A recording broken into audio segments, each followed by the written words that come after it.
Shirley, vamos começar para que as pessoas te conheçam um pouco mais. Falar um pouquinho da Shirley, da história pessoal da Shirley, que se confunde muito com essa sua atuação que você faz junto com outras pessoas, incrível, na Associação Fortaleza Down, que dá uma aula de amor, de inclusão aí para todos nós. Eu queria falar da Lara. A Lara... Queria falar da Lara. A Lara já está com 29 anos. Tá, a Lara... Eu acho que a Lara foi a bênção que onde tudo começou? Foi. A Lara foi que me apresentou esse mundo, que eu sempre falo, que ela me abduziu completamente e eu me apaixonei. A Lara é filha da Shirley. A Lara tem síndrome de Down, foi a minha primeira filha. Assim, foi uma criança que foi planejada, que foi uma gravidez perfeita, foi uma gravidez muito curtida, tanto por mim quanto pelo meu esposo, Marcos, pela minha família, porque era a primeira neta, tanto do meu lado como do lado do Marcos. Então, assim, ela era uma expectativa muito grande para o nascimento da Lara. E eu nunca pensei em futuro, de como a Lara seria, mas eu também jamais imaginei que a minha filha viria com alguma deficiência. Isso jamais passou pela minha cabeça. E ela veio, né? Quando a Lara nasceu, aí foi diagnosticado. Shirley foi diagnosticado após o nascimento dela ou foi naqueles exames de pré-natal? Não, foi após o nascimento. Quando ela nasceu, teve essa suspeita, né? O pediatra é excelente. Quando um pediatra é excelente, um médico bom, suspeita de alguma coisa, ele tem quase uma certeza, né? E assim, ele suspeitou da síndrome de Down e nós fizemos o cariótipo, que é o exame que detecta a trissomia do par 21, é o cariótipo, e constatou realmente que ela tinha a síndrome de Down. Para mim, meu mundo desabou. É um exame de sangue? É um exame de sangue. Meu mundo desabou, eu chorava demais, eu me perguntava por que eu estava tendo uma criança com síndrome de Down. Era uma época que todas as minhas amigas estavam tendo filhos, né? E todas tendo os filhos ditos normais, né?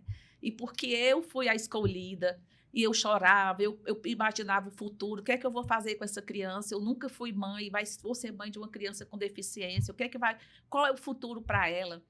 E o Marcos sempre foi o meu ponto de apoio, porque o Marcos, ele aceitou assim de cara. Quando a gente foi conversar sobre isso, ele dizia, minha filha, deixe de ser tola, ela é linda, ela é perfeita, é nossa filha, porque quando ela nasceu, eu só a via à noite, né? E o Marcos ficava, eu só fazia chorar, e ele dizia, deixe de ser tola, ela vai crescer, ela vai ser uma criança normal. Eu dizia que não, como é que ela ia ser uma criança normal se ela tinha síndrome de Down? E ele sempre foi o meu apoio, como ainda é em tudo, né?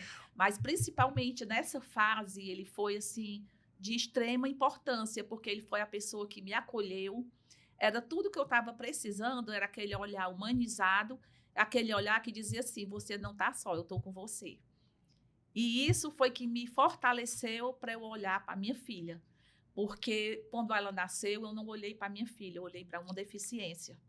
E foi através dessa forma do Marcos encarar o nascimento da Lara que eu passei a olhar para a Lara como uma pessoa e não como uma deficiência.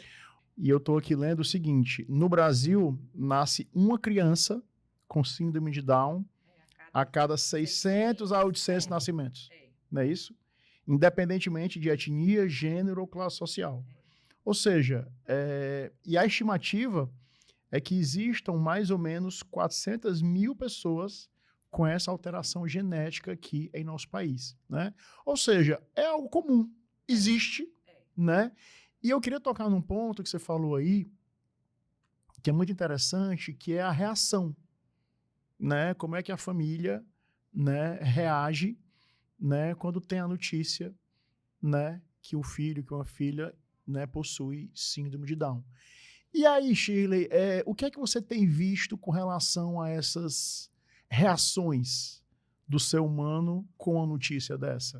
O que é que você aconselharia quando uma família suspeita dessa situação?